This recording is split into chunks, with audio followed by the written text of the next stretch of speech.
Hi, welcome to Vinuchandra vlogs. ಏನಪ್ಪ ಇದು ಪೂಜೆ ಮಾಡ್ತಿದ್ದಾರೆ ವ್ಯಾನಿಗೆ ಅಂತ ನೋಡ್ತಿದ್ದೀರಾ. ನಾವಿವತ್ತು ನಮ್ಮ ಮನೆ ದೇವರು ಹಾಸನಕ್ಕೆ ಹೊರಟಿದ್ದೀವಿ.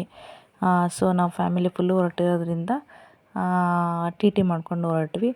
ಸೊ ನಾವು ಕೂಡ ವ್ಯಾನ್ ಹತ್ತಿದ್ವಿ. ಅಲ್ಲಿಂದ ನಮ್ಮೂರಿಗೆ ಹೋದ್ವಿ. ಡೈರಿ ಮಾಚನಹಳ್ಳಿಗೆ ಹೋಗಿ ಅಲ್ಲೆಲ್ಲರನ್ನೂ ಹತ್ತಿಸ್ಕೊಂಡು ನಮ್ಮೂರಿಂದ ಸೀದಾ ನಾವು ಹಾಸನ ಬಂದ್ವಿ.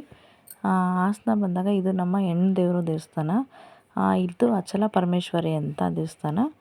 ಇಲ್ಲಿ ನೋಡಿ ನಮ್ಮ ಸಣ್ಣ ಮಾವ, ಸಣ್ಣತ್ತೆ ಎಲ್ಲರೂ ಇದ್ದಾರೆ. ನಾವಲ್ಲಿ ಅನ್ನದಾನಕ್ಕೂ ಸಹ ಹೇಳಿದ್ವಿ. ಅದಕ್ಕೆ ಪ್ರಸಾದ ಮಾಡಲಿಕ್ಕೆಲ್ಲ ಪಾತ್ರೆ ಎಲ್ಲ ತೊಗೊಂಡ್ವಿ. ನಾನು ಅಷ್ಟೊತ್ತಿಗೆ ಹಣ್ಣುಕಾಯಿ ಎಲ್ಲ ಜೋಡಿಸ್ಕೊಂಡೆ. ಮಡಲಕ್ಕಿ ಎಲ್ಲ ತೊಗೊಂಡು ಪ್ರಸಾದಕ್ಕೆ ನೈವೇದ್ಯಕ್ಕೆಲ್ಲ ಹೇಳಿದ್ವಿ ನಾವು. ಮತ್ತು ದೇವ್ರಿಗೆ ಅಭಿಷೇಕ ಇರೋದರಿಂದ ಎಲ್ಲದನ್ನು ತರಕ್ಕೆ ಹೇಳಿದರು. ಸೊ ಅದರಿಂದ ಎಲ್ಲನೂ ತೊಗೊಂಬಂದ್ವಿ. ಇವರು ನಮ್ಮ ಮಾವನೇ ಆಗಬೇಕು. ಸೊ ನಾನು ಕೂಡ ಮುಡುಪು ಕಟ್ಟಿದ್ದೆ, ಅದು ನೆನಪಿಂದ ತೊಗೊಬಂದೆ. ನಾನು ಕೂಡ ಮುಡುಪನ್ನು ನಾವು ಅಲ್ಲಿ ಅರ್ಪಿಸ್ಬೇಕು ಅಂತ. ಸೊ ನೋಡಿ, ಇಲ್ಲಿ ನಮ್ಮ ಮನೆಯವರು ಪ್ರಸಾದಕ್ಕೋಸ್ಕರ ಕಾಯೆಲ್ಲ ತುರಿತಾ ಇದ್ದಾರೆ.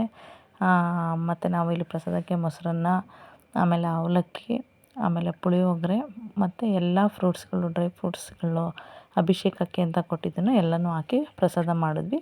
ನಂತರ ನಾವು ಅಲ್ಲಿಂದ ಮಾವಿನಕೆರೆ ಬೆಟ್ಟ, ಇದು ರಂಗನಾಥ ಸ್ವಾಮಿ ದೇವಸ್ಥಾನ. ಇದು ನಮ್ಮ ಮನೆಯ ದೇವರು.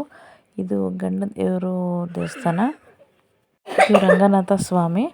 ಇಲ್ಲಿ ಅಭಿಷೇಕ ಎಲ್ಲನೂ ಕೂಡ ಮಾಡ್ತಾರೆ. ಮತ್ತು ಇದು ಕಲ್ಲಲ್ಲೇ ಒಡಮೂಡಿದೆ, ತುಂಬ ಚೆನ್ನಾಗಿದೆ. ಬಂಡೆ ಒಳಗೆ ಇರೋದು ದೇವಸ್ಥಾನ, ತುಂಬಾ ಚೆನ್ನಾಗಿದೆ. ನಾವು ಹೋದಾಗ ಸ್ವಲ್ಪ ಕ್ಲೋಸ್ ಆಗಿತ್ತು. ಸೊ ಅದರಿಂದ ನಾವು ಎಲ್ಲ ಕಡೆನೂ ಹೋಗಬೇಕಿತ್ತು, ಟೈಮ್ ಆಗುತ್ತೆ ಅಂತ ನಾವು ಬಾಗಿಲಲ್ಲೇ ಪೂಜೆ ಮಾಡಿಕೊಂಡು ಅಲ್ಲಿಂದ ನಾವು ಮತ್ತೆ ಹಿಂದೆ ಬೆಟ್ಟಕ್ಕೆಲ್ಲ ಹೋದ್ವಿ. ತುಂಬಾ ಚೆನ್ನಾಗಿದೆ ಅಲ್ಲಿ. ಸೊ ನೋಡಿ, ಇಲ್ಲಿ ನಾನು, ನನ್ನ ಮಗ ಮತ್ತು ಹಿಂದೆ ಎಲ್ಲ ನಮ್ಮ ಸಣ್ಣ ಮಾವ, ನಮ್ಮ ಮೈದಂದಿರು ಎಲ್ಲರೂ ಕೂಡ ನನ್ನ ಹಿಂದೆ ಬರ್ತಾ ಇದ್ದಾರೆ. ನಾನು ಕೂಡ ವೀಡಿಯೋ ಮಾಡ್ಕೊತ ಹಂಗೆ ಬಂದೆ. ಸಖತ್ತು ಅದು ಕಾಲ್ದಾರಿ ಇದೆ ಬಂಡೆಗಳ ಮೇಲೆ ಹೋಗಲಿಕ್ಕೆ ಅಂತ. ತುಂಬಾ ಚೆನ್ನಾಗಿತ್ತು. ಎಲ್ಲರೂ ಸೇರ್ಕೊಂಡು ಎಂಜಾಯ್ ಮಾಡಿ ಆ ಬಂಡೆ ಹಿಂದೆ ಮೇಲೆ ಹತ್ತೋಣ ಅಂತ ಹೋದ್ವಿ. ನೋಡಿ, ಬಂಡೆ ಮೇಲೆ ನಿಂತ್ಕೊಂಡ್ರೆ ಸುತ್ತ ಎಷ್ಟು ಚೆನ್ನಾಗಿ ಕಾಣುತ್ತೆ. ಇಲ್ಲೇ ದೇವೇಗೌಡರ ಊರನ್ನು ಸಹ ಇಲ್ಲೇ ಇರೋದು. ಸೊ ನಾವು ಕೂಡ ಬಂಡೆ ಮೇಲೆಲ್ಲ ಸ್ವಲ್ಪ ಸೆಲ್ಫಿಗಳನ್ನೆಲ್ಲ ತಕ್ಕೊಂಡ್ವಿ. ನಮ್ಮ ನಾದಿನಿ ಎಲ್ಲ ಫೋಟೋಸನ್ನೆಲ್ಲ ತೆಗೆದ್ಲು ನಂದೂ. ನನ್ನ ಮಗನೂ ಕೂಡ, ಅವನು ಕೂಡ ಸೆಲ್ಫಿ ಎಲ್ಲ ತಕ್ಕೊಂಡು ನಮ್ಮ ಮನೆಯವರು ಕೂಡ ಎಲ್ಲ ಇದು ಮಾಡಿದ್ವಿ. ಲಾಸ್ಟಿಗೆ ಎಲ್ಲನೂ ದೇವಸ್ಥಾನದ ಮುಂದೆ ಗ್ರೂಪ್ ಫೋಟೋ ತಕ್ಕೊಂಡ್ವಿ. ತುಂಬಾ ಚೆನ್ನಾಗಿತ್ತು ಅನ್ಬೋದು. ಅಲ್ಲಿಂದ ಮತ್ತೆ ನಾವು ಇನ್ನೂ ಒಂದು ಹೆಣ್ಣು ದೇವ್ರ ದೇವಸ್ಥಾನಕ್ಕೆ ಹೋಗಬೇಕಿತ್ತು. ಅದು ಆಳೂರಮ್ಮ ಅಂತ, ಅದು ಕೂಡ ಹಾಸನದಲ್ಲೇ. ನಾವು ಕೂಡ ಅಲ್ಲಿಗೆ ಹೋದ್ವಿ. ಅಲ್ಲೂ ಸಹ ಮಡಲಕ್ಕಿ ಸೀರೆ ಎಲ್ಲ ಕೊಟ್ಬಿಟ್ಟು ಅಲ್ಲೂ ಪೂಜೆ ಮುಗಿಸ್ಕೊಂಡು ಮತ್ತು ಅಲ್ಲಿಂದ ನಾವು ಇನ್ನು ಮಳ್ಳಿಯಮ್ಮ ದೇವಸ್ಥಾನ ಅಂತ ಇದೆ, ಲಕ್ಷ್ಮೀ ದೇವಿ ದೇವಸ್ಥಾನ, ಅಲ್ಲಿಗೆ ಹೋದ್ವಿ. ಅದು ತುಂಬ ಚೆನ್ನಾಗಿ, ಅಲ್ಲೂ ಕೂಡ ಪೂಜೆ ದರ್ಶನ ತುಂಬ ಚೆನ್ನಾಗಾಯಿತು. ಅಲ್ಲೂ ಕೂಡ ಭಟ್ರು ಪೂಜೆ ಎಲ್ಲ ಮಾಡಿ ಅಲ್ಲಿ ವೀಡಿಯೋ ಮಾಡ್ಲಿಕ್ಕೆ ಬಿಡಲಿಲ್ಲ. ಸೊ ಅಷ್ಟೇ ಫೋಟೋಸನ್ನಷ್ಟೇ ಗೊತ್ತಿಲ್ದಂಗೆ ತಕ್ಕೊಂಡ್ವಿ. ಅಲ್ಲಿಂದ ನಾವು ಮತ್ತೆ ಹೊರಟಿದ್ದು ನಮ್ಮ ಶಿವಮೊಗ್ಗ ಸೈಡು. ನಾವು ಹಾಸನದಲ್ಲಿ ಬರ್ತಾ ಫುಲ್ಲು ಲೈಟಿಂಗ್ಸ್ ಎಲ್ಲ ತುಂಬಾ ಚೆನ್ನಾಗಿತ್ತು.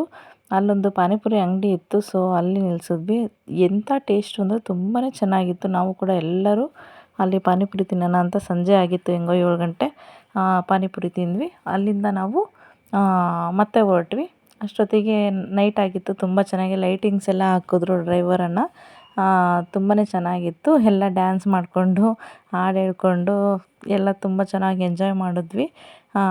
ಚೆನ್ನಾಗಿತ್ತು ಅನ್ಬೋದು. ನಮ್ಮ ನಾದಿನಿ ಕೂಡ, ನಮ್ಮ ಮೈದಂದಿರು ಕೂಡ, ನನ್ನ ಮಗ ಎಲ್ಲರೂ ಕೂಡ ಎಂಜಾಯ್ ಮಾಡ್ಕೊಂಡು ಬಂದ್ವಿ. ಚೆನ್ನಾಗಿತ್ತು. ಲಾಸ್ಟಿಗೆ ಇಲ್ಲಿಗೆ ಈ ವ್ಲಾಗನ್ನು ಮುಗಿಸ್ತಾ ಇದ್ದೀನಿ. ಸಂತೋಷದ ಕುಟುಂಬವೆಂದರೆ ಎಲ್ಲವನ್ನು ಹೊಂದಿರುವುದಲ್ಲ, ಎಲ್ಲದರಲ್ಲೂ ಒಟ್ಟಾಗಿರುವುದಾಗಿದೆ.